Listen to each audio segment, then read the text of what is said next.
I never thought my front door would become a battlefield.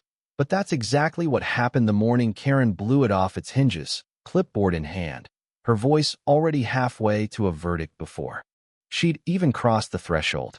Violation. You can't ignore the HOA, she yelled, her navy blazer practically bristling, the pearl necklace around her throat rattling like it was keeping time for a firing squad. Bradley and Tina crowded behind her, Bradley with his measuring wheel, Tina with her phone already up, as if she was expecting to livestream my downfall, and just past their shoulders.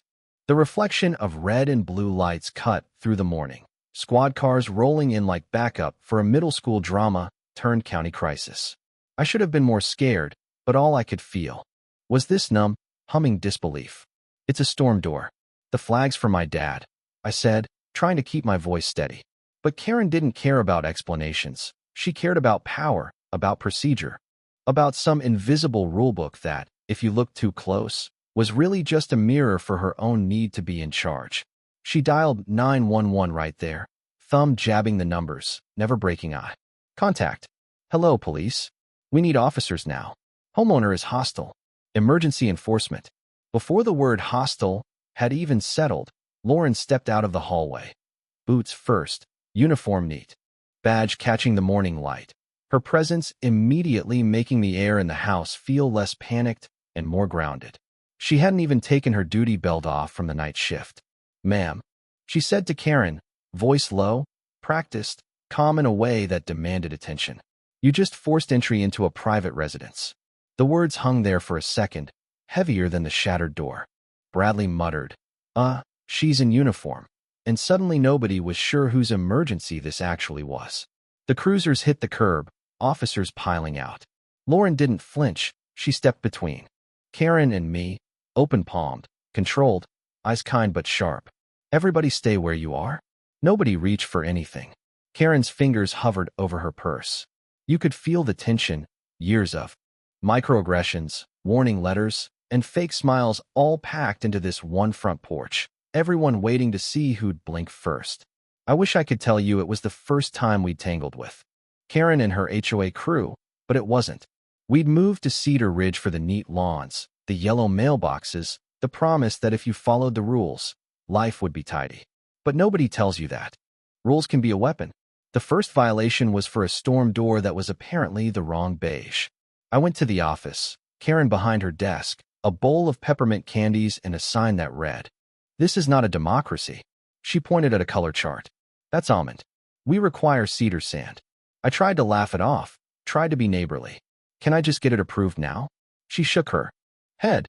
"That's not how it works." The letters kept coming, about grass, about the flag we'd hung for my father. Lauren always said, "We're going to be kind," and I tried, but it got harder every time. We were told we were 1 inch from being on the outside. The rules weren't the problem, it was how they were used. And on the morning of the inspection, I told myself I was ready to stand my ground, even as Karen and her posse knocked like they had a warrant. What I wasn't ready for was the way the neighborhood would wake up when things went sideways. When Karen broke my door and called in the police, the whole street came out to watch. Miss Elaine, who usually just offered pound cake, stood at the edge of her lawn, arms folded. Bradley's measuring wheel clattered to the porch. Tina's phone wobbled, the video probably already trending on the neighborhood app. Lauren took over, calm, in control, making sure the story that got told to the police was the truth, not just what Karen wanted it to be. "Ma'am, step outside. We'll sort this out," she said, and Karen, for the first time, looked small, her clipboard suddenly not much of a shield. Then things got stranger. Behind the house, glass shattered, a kid's voice, then a commotion in the shed. Lauren and 2 officers moved fast. I followed, heart in my throat. Turns out, the intruder was a teenager named Grace, Karen's niece, trying to rescue a kitten that had ducked inside through a broken window. Grace was bleeding, scared, more angry at her aunt than at the cops. Karen's mask cracked. Her rules hadn't just alienated us, they'd torn at her own family.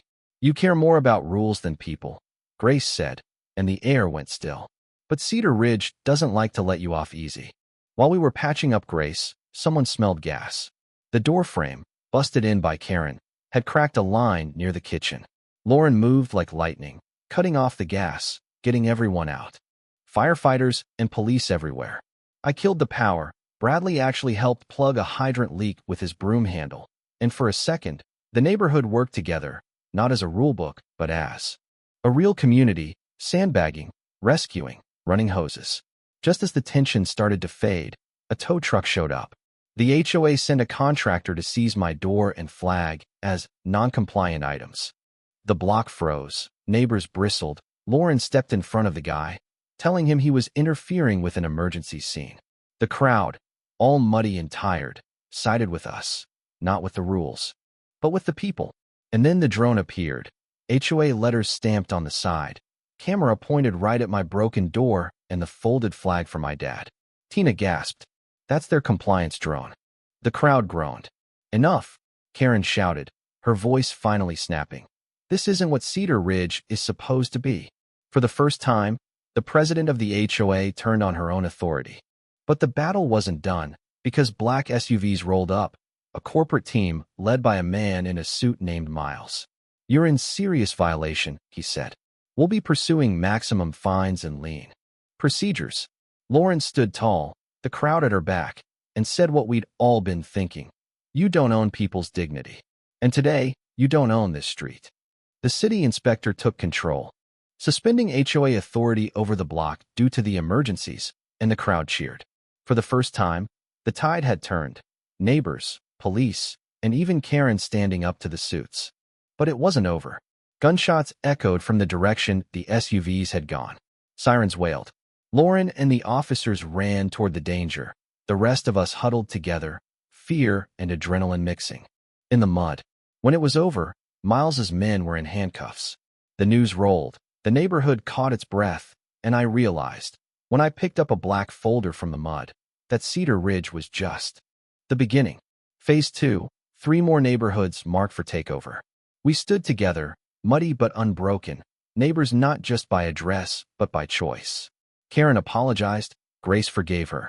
And even Bradley got a cheer for saving the block from a flood. The rules didn't save us, people did. And as the sun set over the wet lawns and battered porches, we knew the fight wasn't over. But we weren't fighting alone anymore. So, wherever you're watching from, ask yourself, what's your Cedar Ridge? What would you fight for when the rules stop being about right and wrong and start being about power? Tell me in the comments, because this story isn't finished, and neither are we that you'd think after all that. Doors broken, gas lines hissing, the hydrant geyser.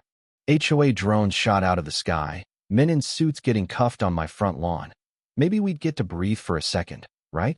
Maybe the neighborhood would settle, find its pulse again. But that's not how life works in Cedar Ridge.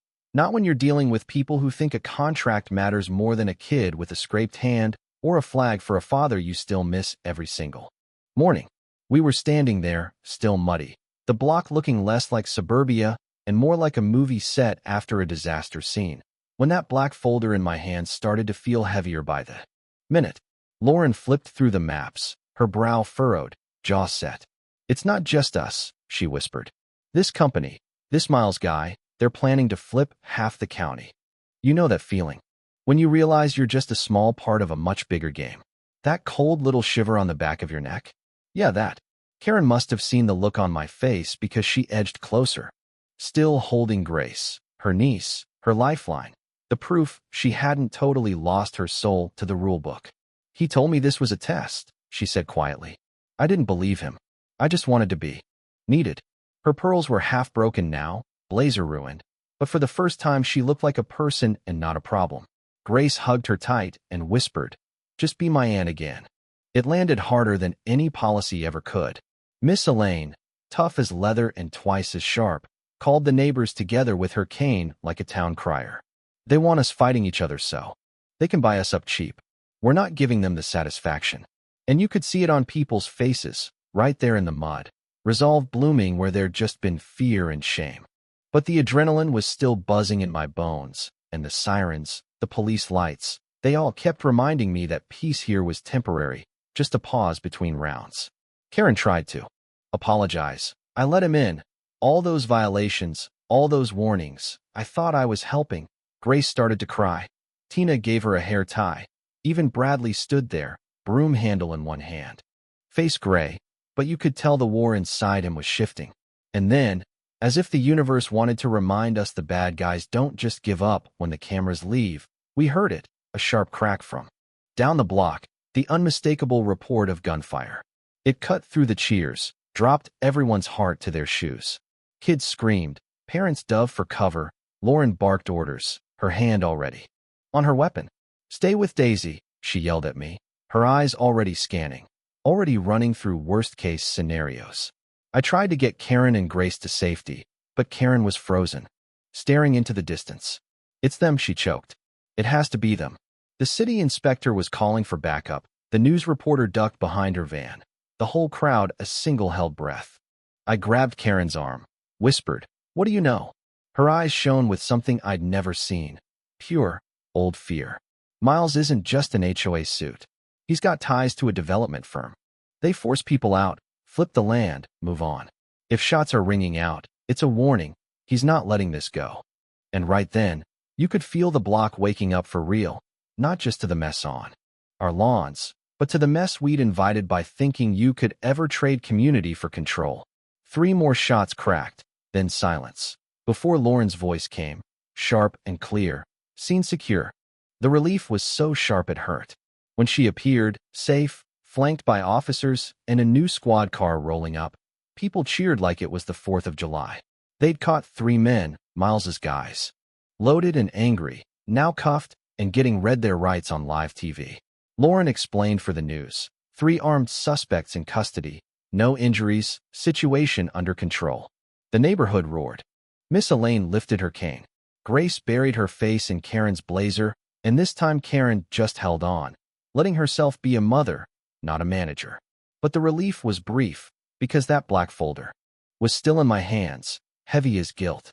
I flipped it open again, staring at those red X's on the maps. 3 more neighborhoods, 3 more takeovers waiting in the wings. I showed Lauren, then Karen. Hobbled to the front of the crowd. They only win if we let them divide us. If they want Cedar Ridge, they'll have to get through every single family first. The cheer that followed was like thunder. And this time, even Bradley managed to smile, hoisting his busted broom in the air like a flag. People hugged, muddy and soaked, but smiling for the first time. Karen wiped her face, took Grace's hand, and finally said out loud what had been weighing her down for years. "I was wrong. I let the rules blind me. But I want to help fix this, if you'll let me." Grace just grinned. She whispered, "But maybe they made us stronger." The fire trucks rolled away. The squad cars, too. All that was left was neighbors, hugging, laughing, promising to meet tomorrow to fix what was broken and to start organizing for the fight that was still coming. I glanced back at our busted door, the flag still safe, the black folder weighing heavy in my arms. I knew Miles would be back. Maybe in court, maybe with more muscle. But this time, he'd find something waiting. Cedar Ridge, not as a line in a spreadsheet, but as a family. A community. And I realized that's what home really means. More than rules, more than fences, more than a perfect lawn. It's the people who refuse to let anyone take it from them, no matter what comes next. So, that's where we stand now, muddy, tired. But if we fight together, maybe, just maybe, we'll be the story people tell when they talk about the day a block of ordinary folks stood up and said, "Not here. Not us. Not ever." And before I go, I want to hear from you. Where are you watching from tonight? What would you do if the battle came to your front door? Because the truth is, you never know how strong your home is until someone tries to take it. Drop your thoughts in the comments. Let's keep this fight going, one street, one neighbor, one story at a time.